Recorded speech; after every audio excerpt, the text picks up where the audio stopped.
Well, hello to my brothers and sisters in our church family.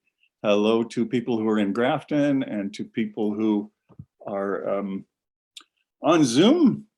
I gather that there aren't that many people in Grafton today. I know Mr. Thomas said that the congregation would be a little thin today. He clearly wasn't thinking of me when he said that.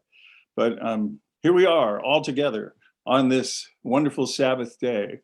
I know many of you remember a man named John Warzicki. John Warzicki had three daughters. He was a man of God. One of his daughters is B.J. Thomas. Another was Sue Horton, whom we still remember fondly, and in some ways is still part of our family. But John Warzicki was a very colorful man, and every year on December 25th, he had a piano. And I think it's the piano that sits in the Thomas's living room in Litchfield to this day. But he had a piano. I'm not sure people played it, but on December 25th, he would arrange for me to come over and tune his piano because he said, you know, people should be working on this day. We should be desecrating this day. And he was always a little sad when, like this year, it fell on the seventh day of the week. I actually kind of enjoyed that because, you know, it was a day off with my family, for better or worse. But John was very determined, and he was a very persuasive man. And that was our tradition. I would go to John Warzicki's house and tune his piano. And what is Christmas, after all, without traditions? Charlie and I go for our walks about, I just said the word walk. Charlie's getting excited. About 4 o'clock every day. Teo walks him in the morning and I walk him in the afternoon. And yesterday, as we were walking around, it seemed that it was the time when all the driveways were filling up with people who were gathering. You would think just mathematically that there had to be some empty driveways, but we didn't notice them. There were gatherings everywhere. The streets had cars parked on them, and people were clearly getting together and bringing in dishes and wrapped things and bags, and it's clearly a time when the most of the community comes together. I know Berea does quite a bit as a city.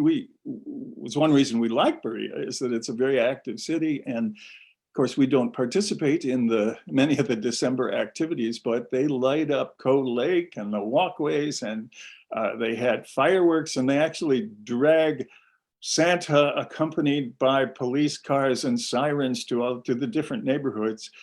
They don't come to ours, so maybe they've heard about us. But at any rate, there's just many traditions. We noticed the days before yesterday, when Charlie and I were out walking, we noticed the piles of Amazon packages in front of people's door, which is a 21st century tradition this time of year also. And you know, there's the lights. I take Charlie out about 11 p.m. every night before we go to bed. And I'd love to look at the moon and the stars, but one of our neighbors across the street just has strings of lights up on his house. There are many different colors. And my vision is a little blurry these days. And I have to say it's quite beautiful in the darkness to see these lights shining, all the different colors. And I'm a little embarrassed to say that it brings back memories for me. People put trees in their houses. If you told someone just out of the blue that you were going to cut down a tree and put it in the middle of your living room and hang decorations on it, they would think you were absolutely nuts. But it's part of tradition in this world. And we see the trees. We can see our neighbors' trees through their windows. I think people do that on purpose, and they put a great deal of effort into it. And you know, it does change the house to have a lit up tree in the middle of it. And then there's the songs. You flip on the radio and you forget what time of year it is. And the last year that I observed Christmas with my family was 1971. I was 18 years old. And yet, when I hear those songs, I still get a pang of excitement, which I, quickly put right. But I still know all the words, which is pathetic. It's just the way the human mind works. Those traditions are so powerful and so strong. You can prove to people that a holiday is wrong. You can prove to people. Tay and I were watching an English mystery show this week, and they brought Christmas into it, but there was a group of people, and they were pagans, and they were observing Saturnalia and various pagan customs. And we thought, well, how refreshing, go straight to the pagan roots, to skip all the pretend stuff and just call it what it is. But we know people who observe Christmas know that it has those roots. They know that you could prove to them that the holiday is wrong. You could prove to them that God's own word says that he doesn't want it and he doesn't like it. And they don't care, because it's the traditions that ensnare people and keep them going and keep them hooked on that kind of thing. It's kind of a brain drug, people need that this time of year. They'll tell you that there's a famous song, "We Need a Little Christmas." And Christmas and Halloween and Easter are community things. People come together, they spend money, they decorate. They're full of traditions, more even than when I was a kid. It seems more tradition bound every year. And it's so ingrained in people that it's one of the chief difficulties in drawing people to what we call God's way, well, what is God's way of life. It's a major hurdle to get people to leave that behind. And once people see the truth, once their minds are opened, they don't have trouble with it. And we abhor that kind of thing, and we don't take part in it. We pay a price. The fact that Tay and I haven't kept Christmas since before we were married has caused some separation. Did cause separation in my family.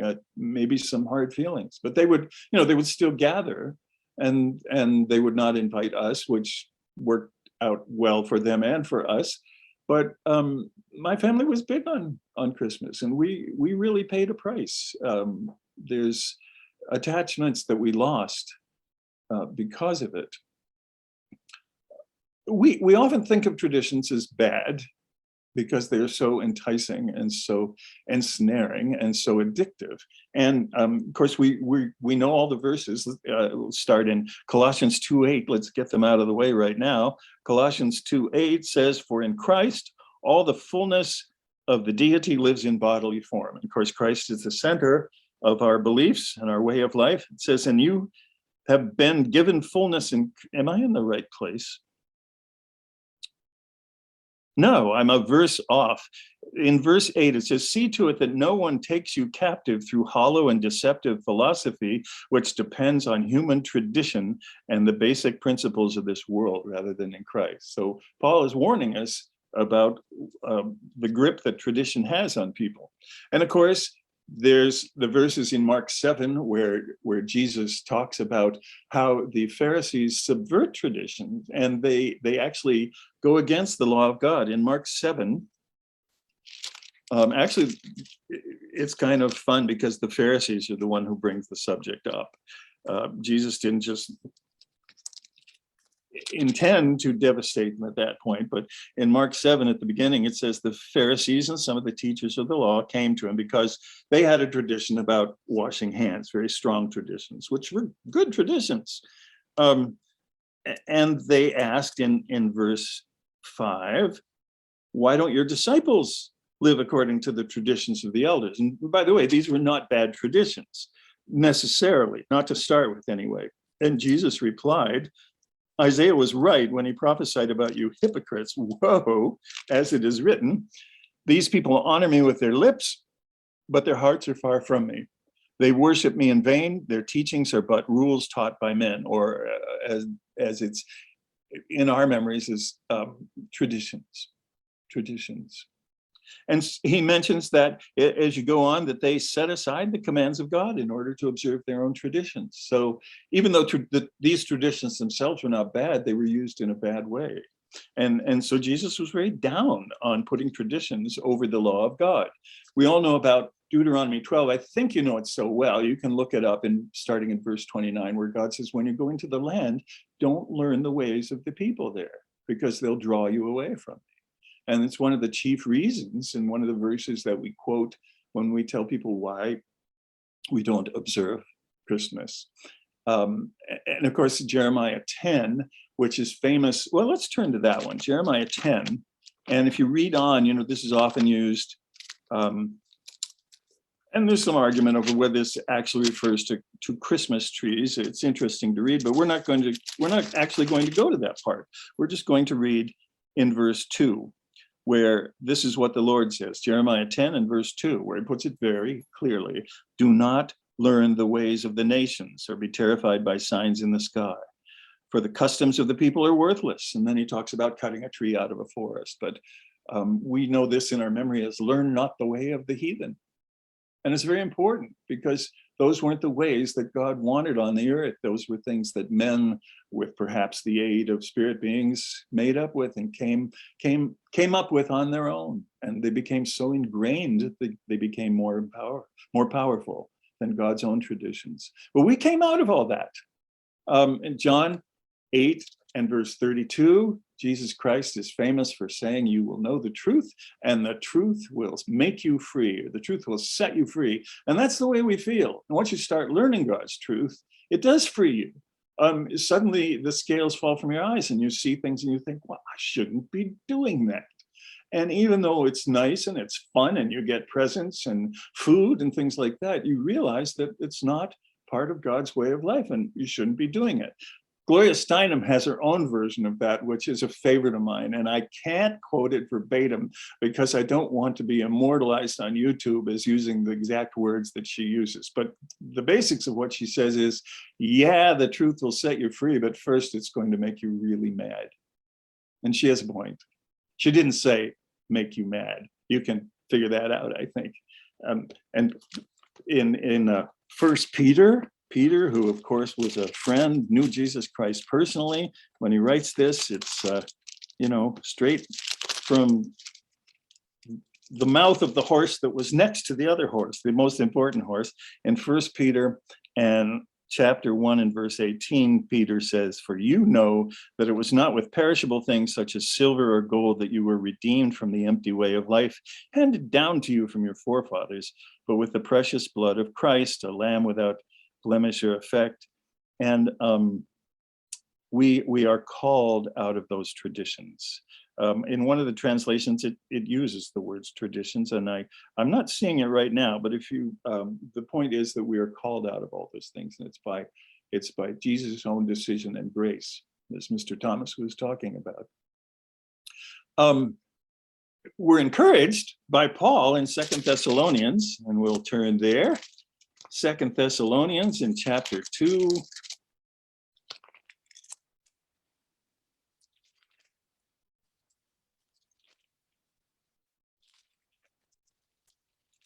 And verse 15, where he says, so then, brothers, stand firm and hold to the teachings or traditions which we passed on to you, whether by word of mouth or by letter. So they taught with traditions, and by traditions he means things that have been kept for many years, things that are good, things that God instituted. Traditions can be wonderful, powerful things. They can be a framework that holds a society and a people together.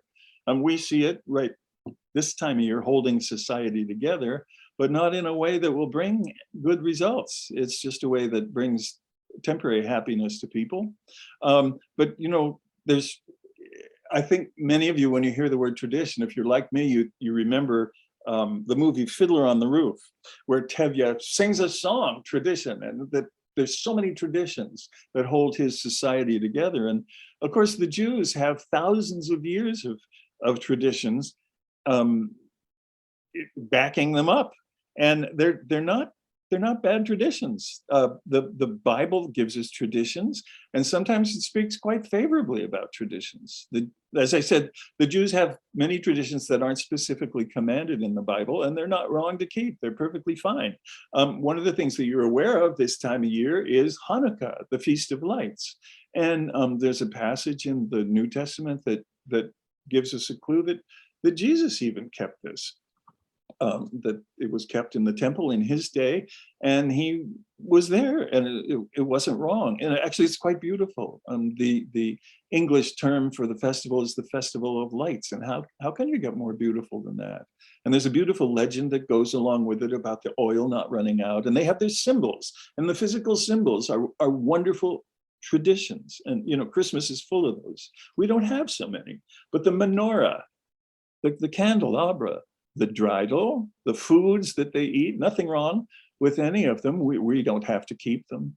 But they are rooted in tradition, and they do good things for the mind. There's also the Seder. We keep Passover. We keep it the Christian way. We keep it with the symbols of wine and bread. And there's powerful traditional symbols for you, wine and bread. But of course, one of the other symbols is the lamb. And the Jews keep it with their own traditions that don't necessarily come from the Bible, but they're based on the story of Moses and the children of Israel.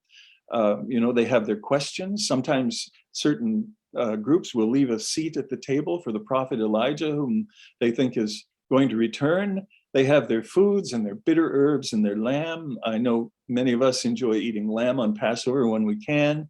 It's a tradition, and it's perfectly fine.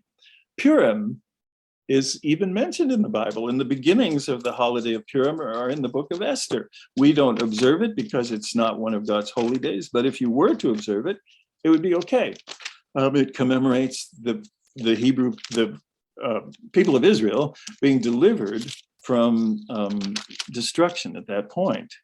And so if you go to Esther, at the beginning of this Feast of Purim in chapter 9, where it lays out how the festival began. And Purim is named after Pur, which is the lots that were cast. But they turned it into a celebration when they were delivered, rightly so, and God was very happy with them doing that. And so it talks about in verse 22 of Ezra 9, as the time when the Jews got relief from their enemies, and as the month when their sorrow was turned into joy and their mourning into a day of celebration. He wrote them to observe the days as days of feasting and joy, and giving presents of food to one another and gifts to the poor. So gift giving is part of joy. It's something you do for happiness, to make other people happy. And food and festivals, there's nothing wrong with those things. Those are sanctioned by the Bible. Then there's other smaller things, like blue tassels on your garments to remind you of God, and phylacteries, which Jesus Christ made fun of when people bind the law to their hand and their forehead. They're not wrong. They're actually based on scriptures in the Torah that talk about having the law in your hand and your forehead, and they do it literally. And there's the mezuzah, which is the law, the 10 Commandments, which people keep on their doorway, and it's one way that they show the world that they are people of the law, people of the commandments. And again, we don't do those things, but if we were to do them, they wouldn't be bad. They're traditions, and they're good. They bolster God's way of life. Various places in the Bible, oddly not connected with the feast days themselves, but the term festal clothing, celebration clothing, garments are mentioned. And, clothing was a little bit different. People didn't have closets full of clothing. Their clothes were much more dear and hard to get. And so most people didn't have, 15 shirts like we do, or 6 pairs of pants. They had what they had, and they had their everyday outfit, but then they had special clothing. And that's a tradition. We do that in the church. We dress up for God's Sabbath and for God's holy days, or we try to. We wear our best.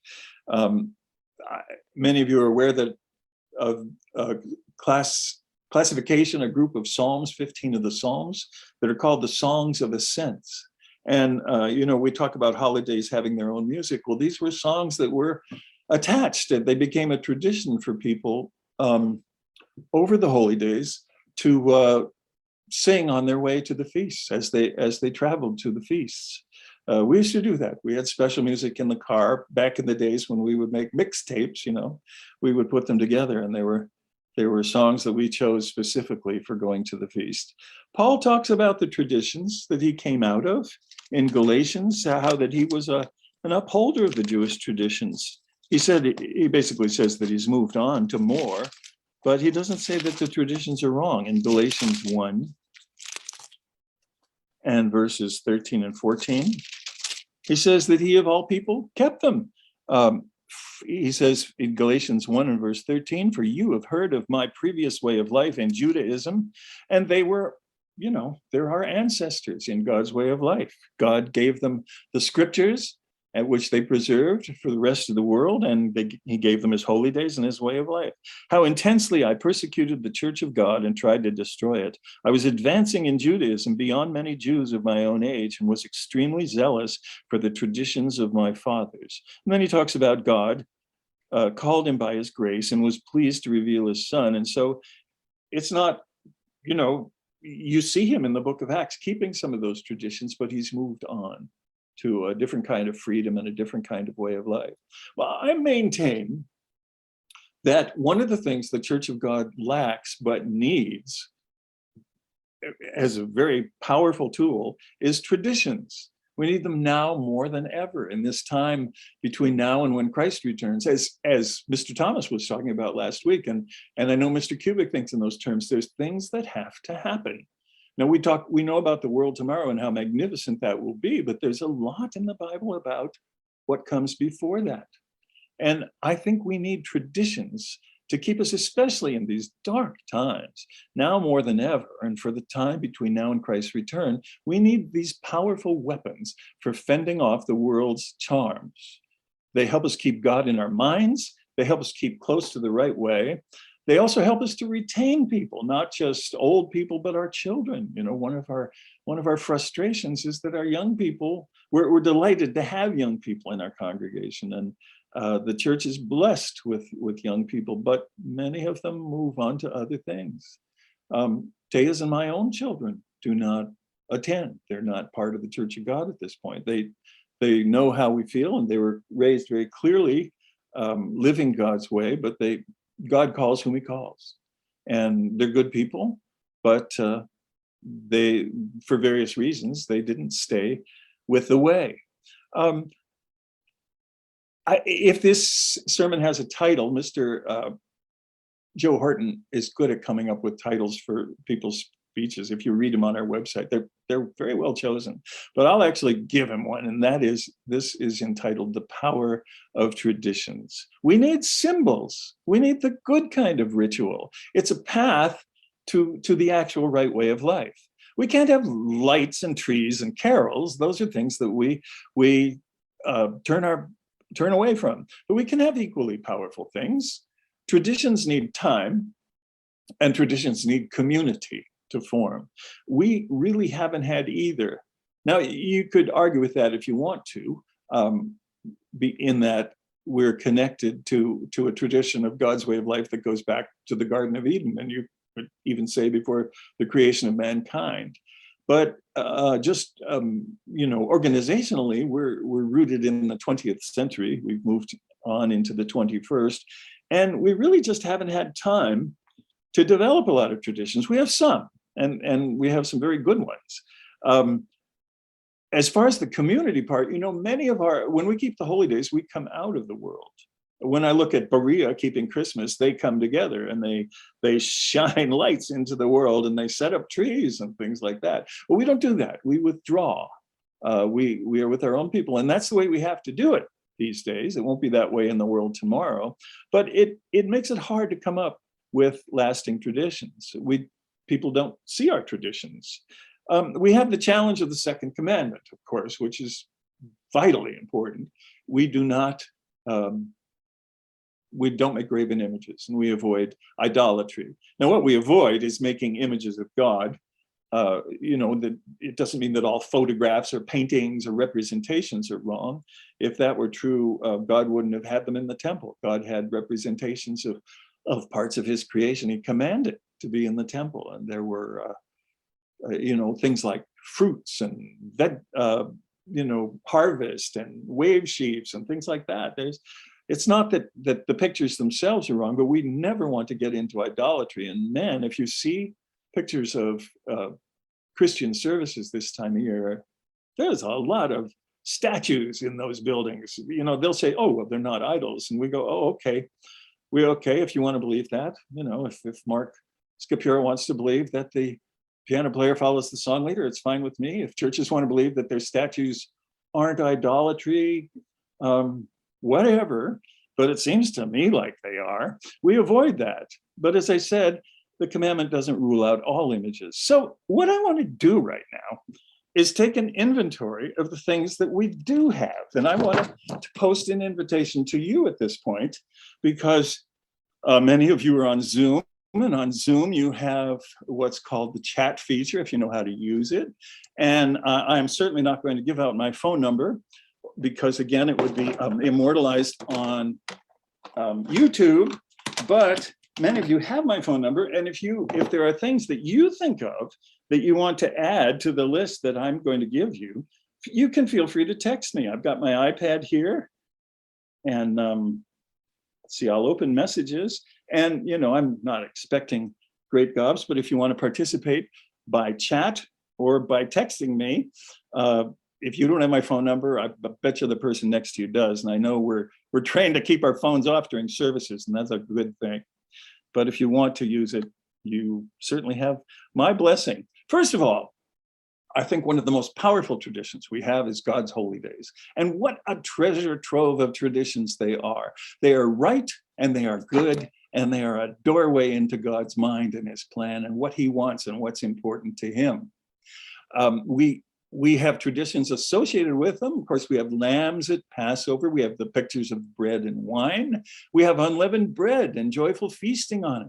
Night to be much observed is one of our great traditions. But if you say to someone in the world, oh, I was at night to be much observed, they have no idea what you were talking about. But it means a lot to us. We have the moon, the holy days. Two of the holy days, the moon is very, very important. We love it on opening night of the Feast of Tabernacles, and we love it on night to be much observed. And, they're part of the story, because the Israelites went out with a high hand under the full moon, and the full moon opens God's kingdom. We have blowing of the shofar, which we actually do. I mean, it's not just part of the holy days, but it's part of, Andy will bring a shofar in, or Greg, and somebody will blow it. The kids and I used to blow our vacuum cleaner on the Feast of Trumpets. It was good till we figured out that it left a circle of dirt around your mouth, and they wouldn't tell me that I had one, and so they got to laugh at me all night. So you do what you have to do. It's worth mentioning that the tradition of Jesus' birth around the time of trumpets is beautiful. Some of those Christmas carols are totally scriptural. The idea of angels singing, or, praising God in the night sky in view of the shepherds, and of Jesus being born and laid in a manger. And, all the things that are associated with that, it's so beautiful. The way God brought his own son into the world is so unique and so wonderful. And I think we hesitate to attach it to the Feast of Trumpets, because we're trying to avoid Christmassy things. And I'm not saying we should have Christmas carols. I mean, those remind us too much of wrong things. But we used to have a hymn called "The People That in Darkness Sat," and it talked about God, for unto us a child is born, for unto us a son is given, that he will be wonderful counselor, and all that. It was verses straight out of Isaiah, and it used to be in our United Church of God hymnal. It's not there anymore. I asked why one time, and was never given a reason, but I think it was probably because it's associated with wrong holy days. But it's scriptural, and they're good traditions. We have many traditions associated with tabernacles. One of the problems with tabernacles is there's no real good name when you're writing lyrics for tabernacles. I mean, the word tabernacles is awkward. I know there was one roommate of mine in Pasadena who would go around singing, "Here comes tabernacles, here comes tabernacles," but that's a parody, that's still drawing on Christmas traditions. Funny though. The Feast of Booths isn't a much better name, because it sounds too much like rot gut alcohol.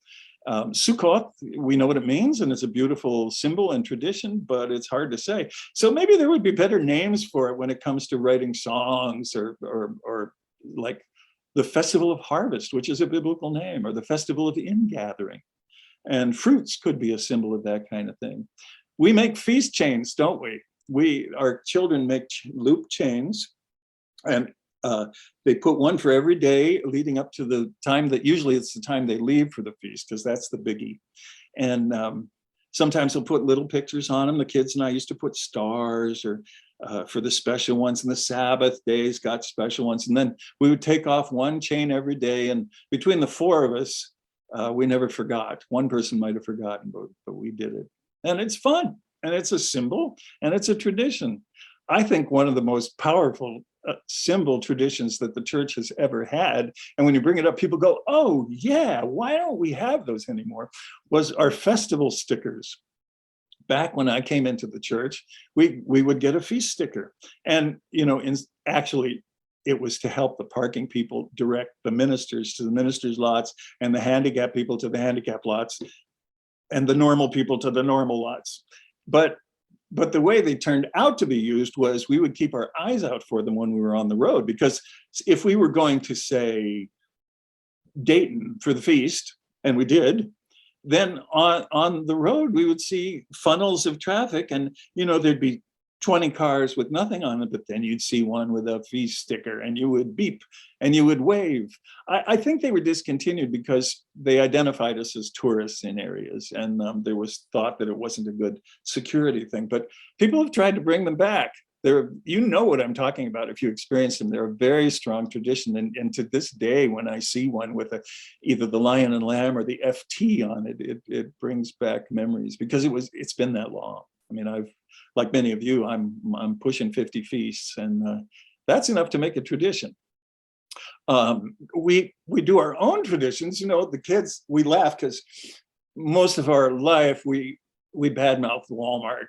But when we go to the feast, one of the things we did when our kids were teenagers and stuff, we would go to Walmart with a credit card, and anything that fit in the cart they could get. And they were smart enough to know that it wasn't necessarily the time to buy a dresser for the living room or something like that. But it was fun. We would buy food, we would buy toys. One of our traditions when the kids were real little was we would go to Toys R Us, and it was strictly reconnaissance. They knew that they weren't going to get anything, so they were quite well behaved. I mean, there was no tantrums or anything, because they knew we were going to come out of the store with nothing. But we would go there and we would do the aisles, and they would go, that looks great. Or, oh, I wonder about that. And some of those toys would show up for the Feast of Tabernacles. Or when we went to the feast site itself, we would go to the toy stores. It's funny because toy stores turned into Walmart. But before there were toy stores, one of the traditions for shopping, when we used to go to Squaw Valley, and I was single and college age, young, and it was a different culture back then, and we don't do this now. I don't want to give the wrong impression, but there were lines at the liquor stores because, God says strong drink is okay at the feast, and that's literal. And people would take the time to buy things that they wouldn't buy the rest of the year. And the liquor stores must really have wondered about us. But technically, there was nothing wrong with it. We have to be careful about the impression we leave. And of course, then there's the symbol associated with the Feast of Tabernacles of the lion and the lamb, and we do use that. And it's very powerful. Those are good and wonderful things. I know many of you have little figurines of lion and lambs or fabric representations, and they remind us. And it's funny because the lion and the lamb don't really get together in scripture. That's something that they're there, but it's, leopards and calves and children with their snakes and things like that. The lion and lamb is something that has been made up, but it's very powerful, and it kind of symbolizes the good things about the kingdom in one powerful symbol, with the powerful, dangerous lying down with the meek and mild. We have traditions in our stories and the things that we talk about and that we wonder about. Noah's Ark is a wonderful thing, and it's fine. You can give your children toys with Noah's Ark, 2 of this and 2 of that, as many animals as you can have. It's a beautiful story with very dark elements to it. One of the stories that we tell is the story of the place of safety. We really don't know much about it, and most of it is just story and tradition. There's clues in the Bible, but it's important to us, and it gives us hope, and it helps us. There's the two witnesses, which we really don't know much about. A lot of our traditions are based in coming events, and yet we still talk about them, and they mean things to us. And then there are symbols we get from the Bible themselves, like Alpha and Omega, which are just two Greek letters, but they mean so much because Jesus used them as his own names, as the beginning and the end. There's the tree of life. We don't really know what it looked like, but we see representations of it, and that's also not wrong.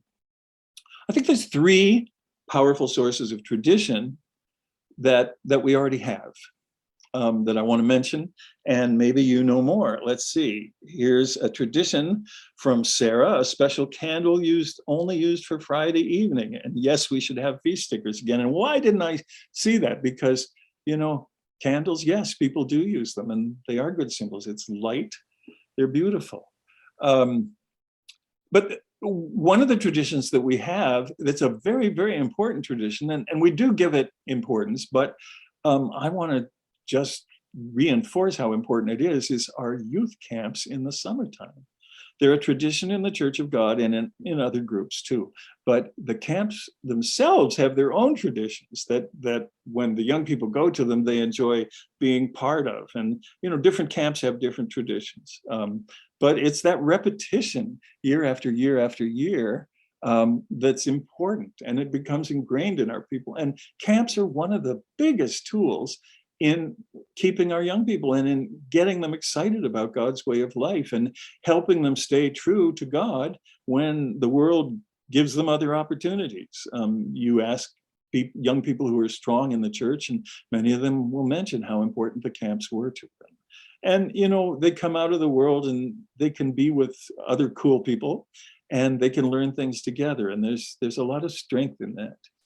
The second obvious one that actually came from the Hebrews, in that, they were a people who were not allowed a lot of visual arts, graven images. They avoided things like that. And so they put a lot of their time and effort into music. And they were known for their temple. They were known for their temple music. Part of this was because the whole system was instituted by musicians, by Samuel and by David. In Psalm 137, which is by the waters of Babylon, it's a very dark, dark, dark song, but it talks about by the waters of Babylon, we hung our harps on the willow trees, and the people who captured us commanded us to sing, but we couldn't do that. And why did the people who captured them commanded them to sing? Because that was their reputation. That was their riches. They were known world over as the guardians of music, as the guardians of beautiful songs. And, they may not be singing, and they may have hung their harps on the willow trees, but on their way out the door, they grabbed the harps. They had them with them to hang on the willow tree. I always say that, when we tell stories about the place of safety, I said, keep your musical instrument by the door. Bring it with you, because Jesus said we don't know the day or the time that we would flee in a case like that. And I say it half in jest, but not 100% in jest. Those people who went to Babylon in captivity with next to nothing brought their harps. And that's important. This is dear to my heart. And of course, I've tried in hymns, but more than maybe in children's songs and in choir songs to inculcate traditions into the Church of God. We need more. I think we need more. And, thank you, Matthew, for talking about that, about singing and how important it is. We need songs that are specially associated with the holy days. And we do have songs that are, but we don't use them that way. Sometimes I think we should save them for that so they have more power. Dwight Armstrong's songs are a wonderful tradition. We've had them long enough that they are a tradition. And when I hear them, they help me back to God's way if I'm straying at all. It won't be long now. That song is practically our church national anthem.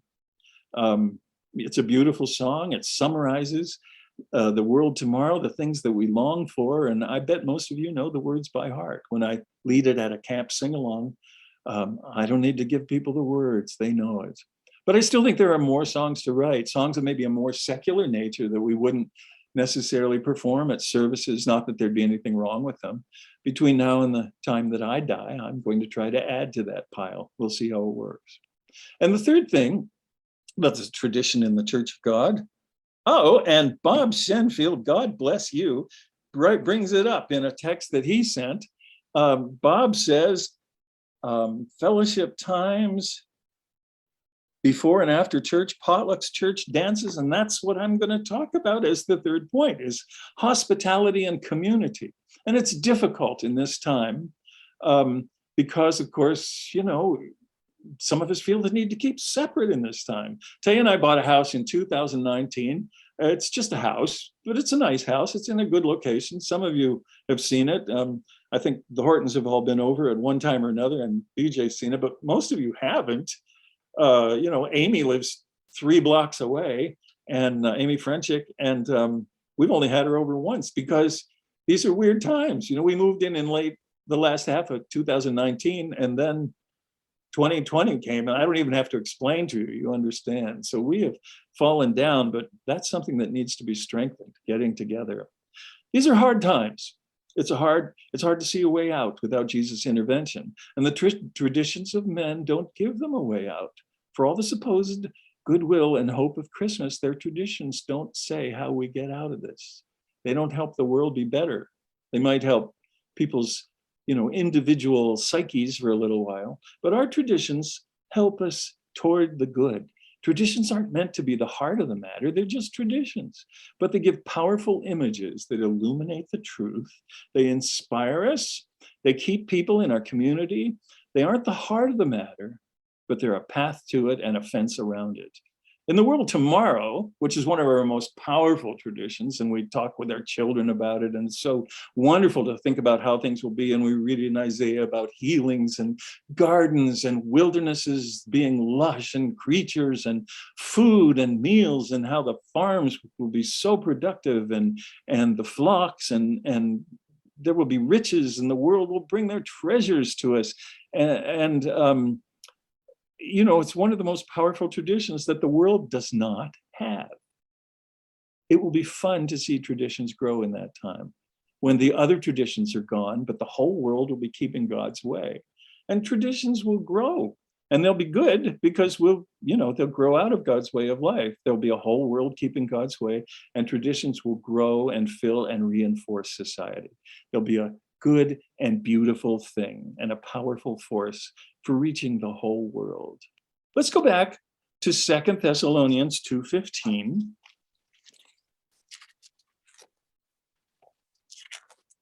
2 Thessalonians 2:15, which we've already read, but it's a wonderful verse where Paul says, "So then, brothers, stand firm and hold to the traditions we passed on to you, whether by word of mouth or by letter. May our Lord Jesus Christ himself and God our Father, who loved us and by his grace gave us eternal encouragement and good hope, encourage your hearts and strengthen you in every good deed and word." And those are things that traditions can do. What happened here? Oh, well. Tay, are you still hearing me? Okay, well then I'm going to end anyway at this point. I'm going to end slightly early. You know, if Mr. Thomas asks, just say, "Oh, we had no idea when he was going to end." And not telling that your pastor everything is a time-honored tradition in the Church of God. So don't worry about that. Although I know that the Thomases are listening today, and hello to them, and Trevor and Kathleen and Finn. Remember the power of tradition and all that it can do for the people of God now and up to and including the kingdom.